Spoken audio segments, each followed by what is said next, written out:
Bueno, buenas tardes. Pero le digo medio con cara de hambre.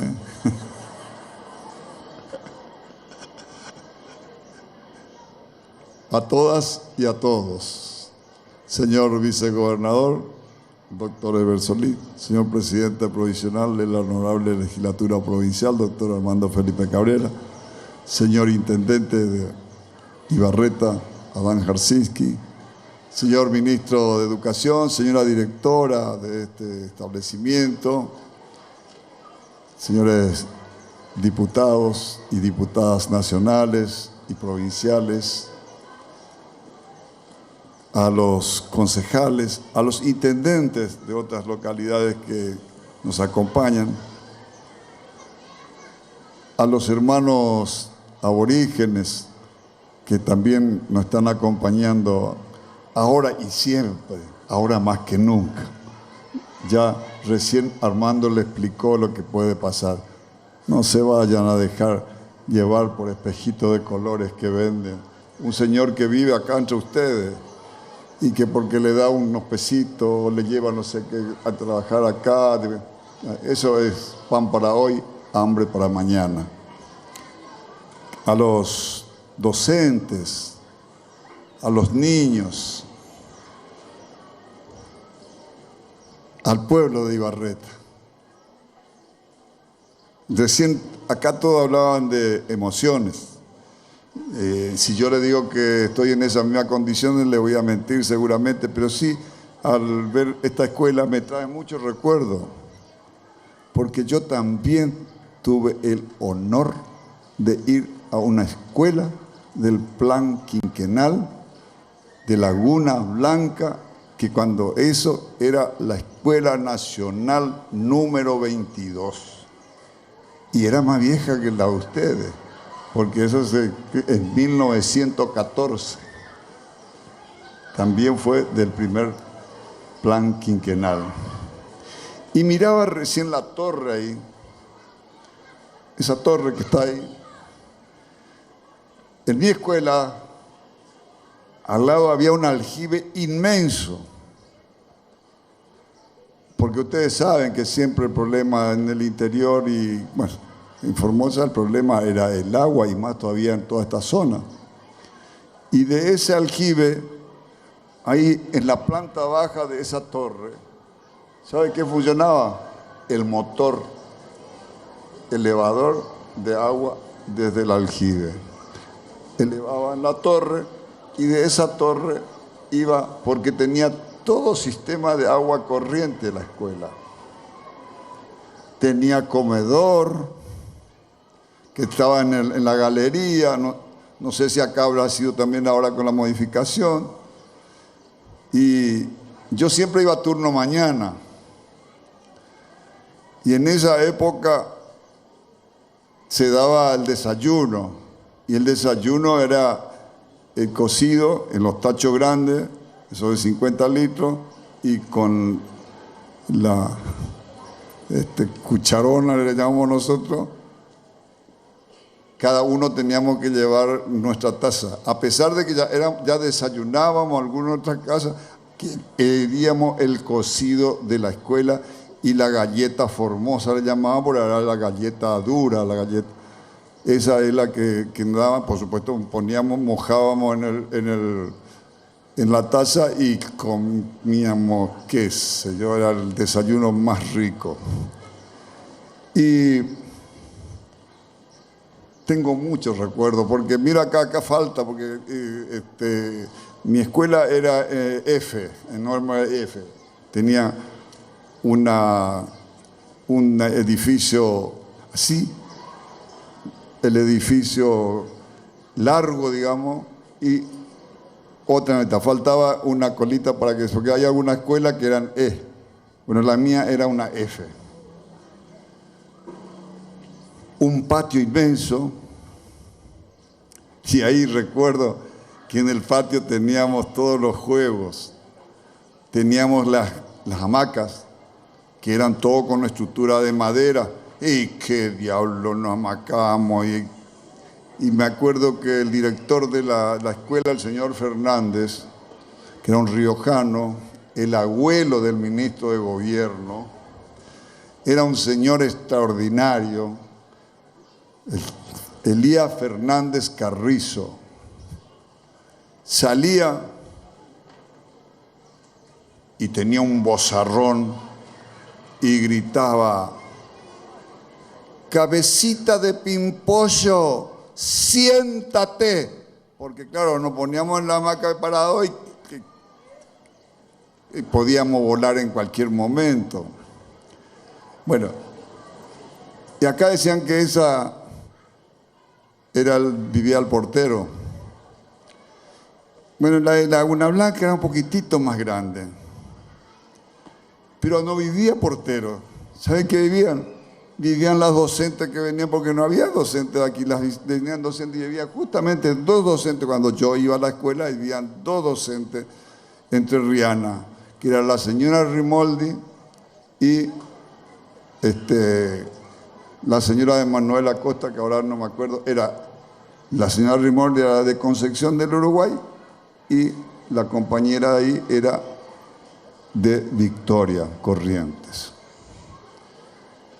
Por supuesto que después estaba la caballeriza, porque los niños que venían de las colonias venían a caballo.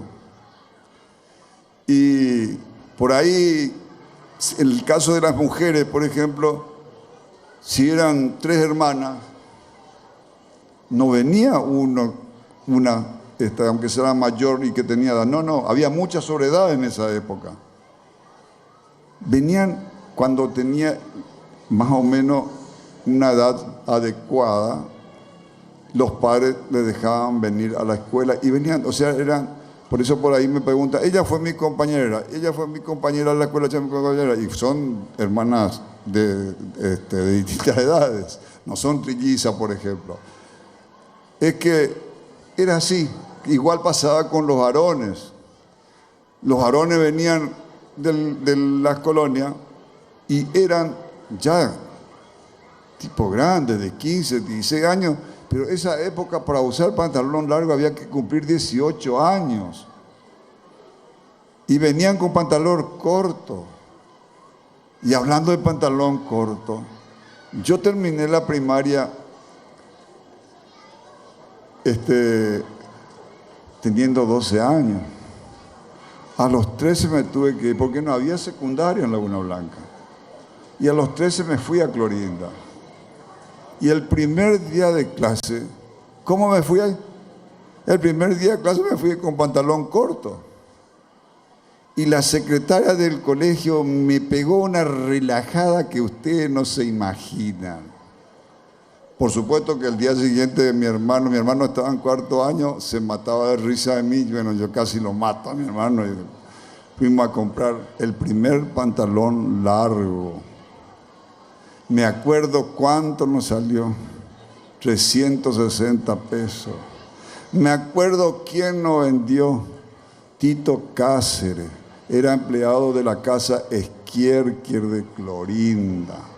Así que imagínense cómo hay que tener cuidado con los niños, porque hechos que le impacta, queda grabado para todo el viaje. Así que el trabajo de ustedes es un trabajo bastante complejo y delicado. Así que mis felicitaciones. Y yo le voy a decir algo. Yo tengo de todos los niveles. Ustedes saben que yo tengo mucho cariño por el nivel inicial. Y pienso que debe ser porque yo no tuve la suerte de ir en jardín de infantes. Cuando yo iba a la escuela era primer grado inferior y primer grado superior. Después venía 2º, 3º, 4º, 5º y 6º. Ahora tenemos la suerte de tener jardines de infantes, donde es una ayuda extraordinaria, ¿no es cierto? Bueno, yo no sé, no hay que a lo mejor valoro mucho más. A eso quiero, pero no quiere decir que esto le quite valor a todos los otros niveles, al contrario. Pero expreso esto porque eso es lo que yo siento. Yo solamente quería compartir con esto, porque también aquí estuve en el año 66 en un campeonato intercolegial de básquetbol. Cuando hizo el camino, la 81 no estaba pavimentada, era camino de tierra. Y vinimos en un colectivo que era la empresa del Tigre. Bueno, y parábamos en casa de familia. 2 o 3 iban a una casa. Y yo recuerdo que nos alojó acá la directora de este colegio. El esposo, me acuerdo que era jefe de correo. Y no me acuerdo el apellido, pero el nombre sí, Anselmo se llamaba. Y la casa estaba ahí estaba, cerca del correo estaban esos recuerdos. Y ella era la directora de esta escuela. Y fue un campeonato extraordinario, pasamos muy bien porque justamente fue en esta época. Y después, cuando eso, Ibarreta era sobresalía por el cultivo del algodón, tenía la desmotadora, esto era toda una cosa impresionante. Y justo nos toca el 21 de septiembre. ¿Y qué se festeja? El Día del Estudiante. Hacía un frío. ¿Dónde se hizo el baile? En el galpón de la desmotadora. Así que, y me acuerdo que comíamos en un hotel que se llamaba Hotel Santa Fe. Los más veteranos conocerán y recordarán ratificarán lo que estoy diciendo, si no me estoy equivocando. Pero después, cuando volvimos, el domingo, volvimos y empezó a llover, a lloviznar. Imagínense ustedes, los 2 profesores de educación física nuestros trabajaban en el Banco Nación. Y esa época no es como ahora que presentaron certificado y ya, listo. No había certificado que valía. Y ellos tenían que llegar para el lunes. No pudimos llegar. Llegamos hasta Pirané.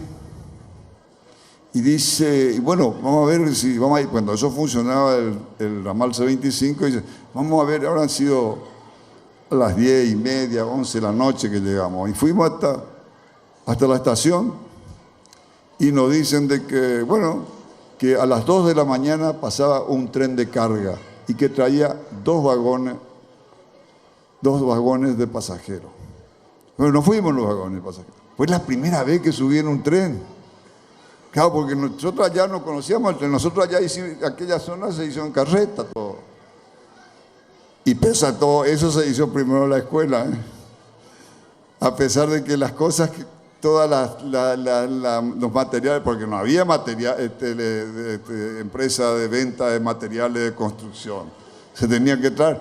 ¿Cómo se traía? Venía por el río Paraguay, bajaban en Pilcomayo, Puerto Pilcomayo, y de Puerto Pilcomayo había que llevar, porque en la escuela 22 de Laguna Blanca es la última escuela de plan quinquenal de la Ruta 86.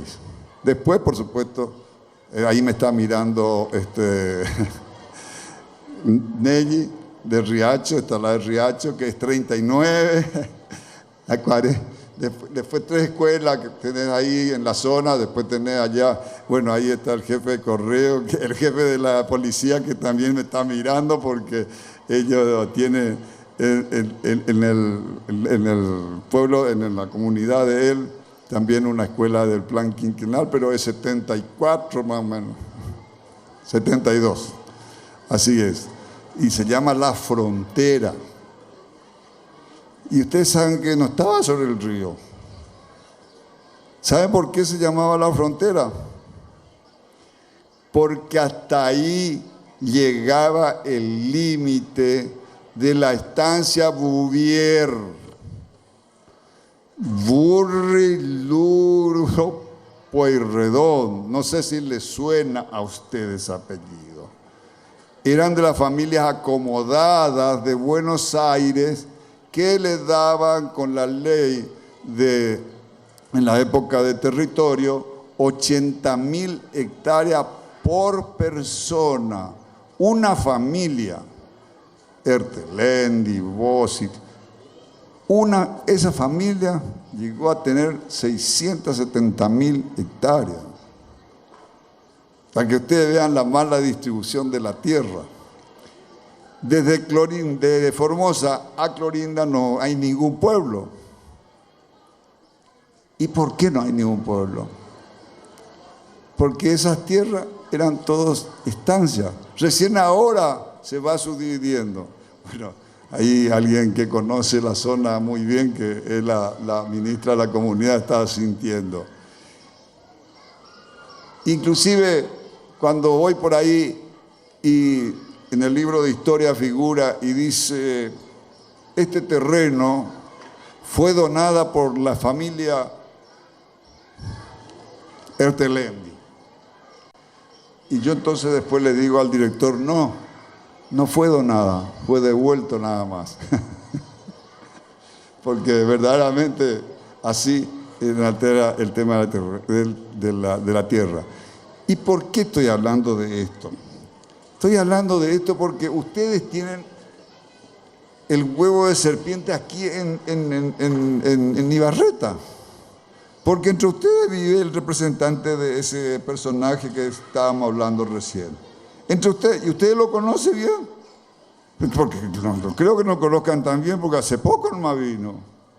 Si yo le cuento esta historia, ¿qué le va a importar si él es de la provincia de Buenos Aires? Y ese señor viene y no quiere.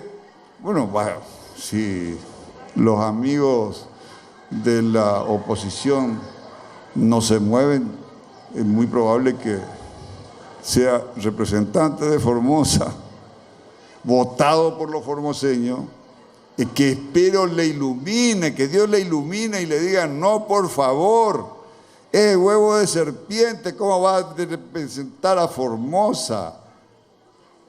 Van a decir ahora que yo estoy haciendo campaña por nadie. No estoy haciendo campaña por nadie, pero sí creo que debe ser más institucionalista que ellos. Debe pensar por lo menos alguna gotita de gen de la Unión Cívica Radical le debe quedar.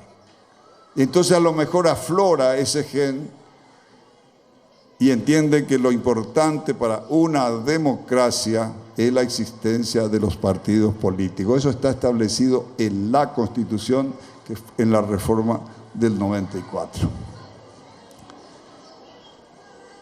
Pero ahora hablando de todo, yo me fui la parte histórica, ¿no? Yo creo que hoy estamos viviendo una realidad extraordinaria acá en Ibarreta. Inauguramos ya 15 cuadras de pavimento. Faltan 23 más, señor intendente, del compromiso que yo he tenido con usted y con su pueblo, con iluminación, con todo lo que necesita una infraestructura de esa naturaleza, los desagües. Y después tuvimos en eso que quieren destruir, que dicen que la salud no tiene que ser pública. Estuvimos en el hospital distrital, una parte nada más es, porque la parte vieja, llamémosla así, también está fraccionándose. Pero para los más viejos, saben que ese no es el hospital viejo. El hospital viejo era un ranchito que después tuvo esa pequeña arreglo que es lo que tienen ahí en el fondo. Ese era el hospital de Ibarreta. Así que yo llegué a conocer, y aparte fue una obsesión de quien habla de que llegó al gobierno el hospital para este lugar. Hoy me siento reconfortado terriblemente, porque ustedes, muchos no tendrán todavía la dimensión de lo que significa de lo que se inauguró hoy en Ibarreta. Porque hoy toda esa parte que se inauguró es una parte que yo le puedo decir que partidamente es nada más que para estas imágenes. Es para tomógrafo, para rayo X. Sí, también una sala para extracción de sangre. Bueno, pero algo extraordinario. ¿Extraordinario por qué? Porque el sistema de salud de la provincia de Formosa, aunque se ofendan y quieran defender lo de afuera y algunos cipayos nuestros, es el mejor sistema de salud de la nación argentina, del país. Y que entiendan bien, una cosa es salud pública y otra cosa es salud privada, porque tampoco hacen esta distinción. ¿Qué es lo que proponen, lo que vienen? La salud privada. O sea, todo esto que nosotros estamos inaugurando, si llega, ¿sabe para el mano de quién va a pasar? Y va a pasar en mano de don cualquiera, pero del sector privado. Usted va a ir para atenderse ahí y va a tener que pagar. Y si no tiene para pagar, listo, no hay salud. Así que imagínense la gravedad de lo que significa. Yo no quiero ser reiterativo, pero creo que la situación en que estamos viviendo es para soñar con esto, hablar todos los días de esto hasta el 22 es la meta. Hasta el 22 tenemos tiempo de cambiar esto, de que esto no venga en nuestro país. Hasta el 22. Acá votaron, en toda la provincia votaron. No estigmaticen y no digan, no, los jóvenes, no, mentira, fue transversal, hubieron viejos que también se dejaron llevar por espejitos de colores. No, la gente de plata, mentira, mucha gente requete humilde también votaron. Bueno, ese es el voto emocional que habla él, que habla Papacito. Yo le voy a decir a usted, Papacito, usted le digo Armando Cabrera, usted, bueno, Papacito. Convirtámoslo en un voto racional. Y el voto racional solamente se puede depositar en un solo candidato, que es los candidatos de Unión por la Patria. Eso es lo único que puede salvar esta situación. Si yo le dijera de que estamos viviendo extraordinariamente, y le estaría de estúpido a ustedes, y yo sería un estúpido también. Estamos viviendo económicamente una situación difícil. Yo sé que muchos hogares no llegan a fin de mes. La inflación es terrible. Es un óxido que carcome. Bueno, pero también tenemos que ser sinceros. Nos quieren echar la culpa a nosotros, a los peronistas, como ellos acostumbran a decir, aunque ahora nos dicen kirchneristas. Bueno, ¿qué pasa? El gobierno de Macri armó el camino, dejó un país endeudado, nos volvió a meter en el Fondo Monetario Internacional. ¿Y el Fondo Monetario Internacional qué? Es una herramienta de dominación del imperio. Esto lo dijo después de en la posguerra, cuando se dividió el mundo en Yalta, que quedó el capitalismo por un lado y el comunismo por otro lado. Se crearon estas organizaciones internacionales y Juan Domingo Perón no se adhirió al Fondo Monetario Internacional. No se adhirió al Fondo Monetario Internacional. Vino el golpe de Estado del 55 Y al día siguiente fueron a meterle a la Argentina en el Fondo Monetario Internacional. Y de ahí en más de la historia recurrente. En el año donde volvió el peronismo, donde volvió Perón, primero tuvo Cámpora, después tuvo que volver el general, falleció el general, quedó Isabelita, que para todo era la peor presidenta, el peor gobierno, el peor. ¿Sabe qué? En ese momento en la Argentina había ocupación plena. ¿Y ustedes saben cuánto era la deuda externa argentina? 5.700 millones de dólares. Y en ese momento se pagaba totalmente esa deuda con una cosecha récord de trigo, porque en esa época todavía no estaba la soja, era el trigo. ¿Qué pasó? Vino el golpe militar del 76. Martínez de Hoz, ministro de Economía. ¿Qué hicieron? Endeudaron el país.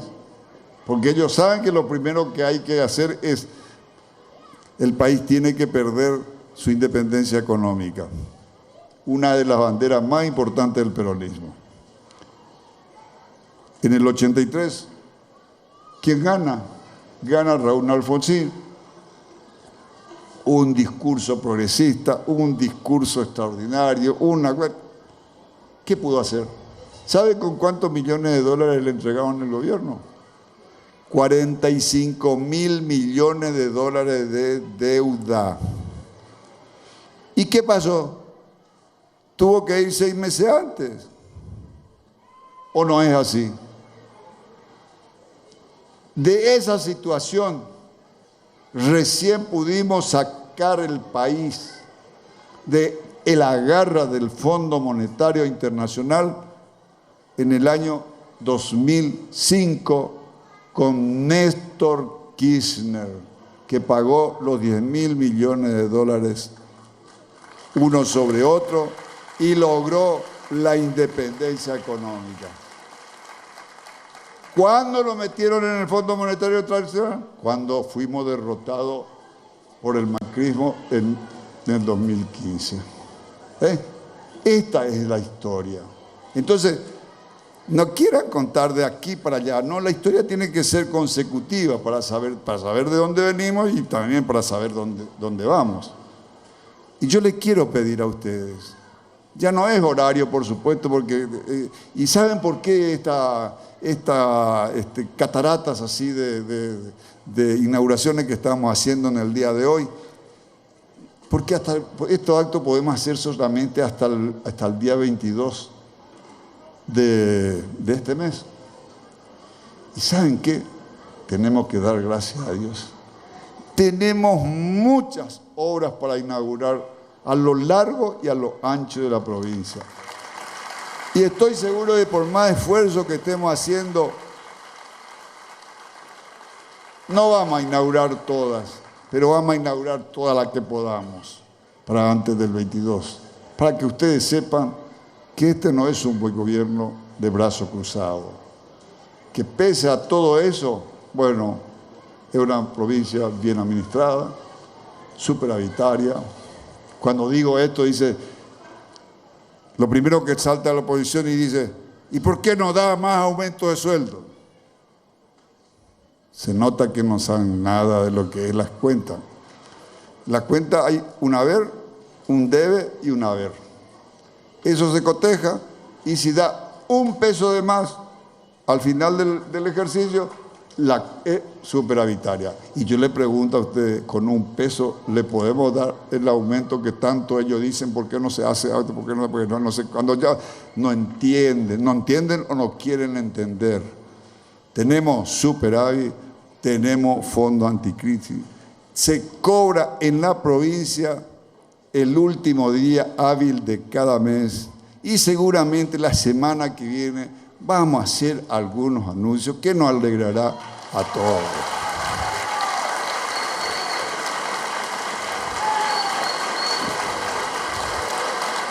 Y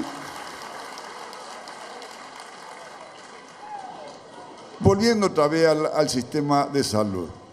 El sistema de salud, o sea que ese hospital distrital con todas las tecnologías de última generación que hoy dejamos a disposición, no es solamente a disposición de los ibarretenses, es a disposición de todos los efectores que dependen de este distrito. ¿Entienden? De este distrito. Así que imagínense la importancia de esa obra. Antes, por cualquier situación un poco engorrosa, ya había que derivarlo a Formosa. Hoy no.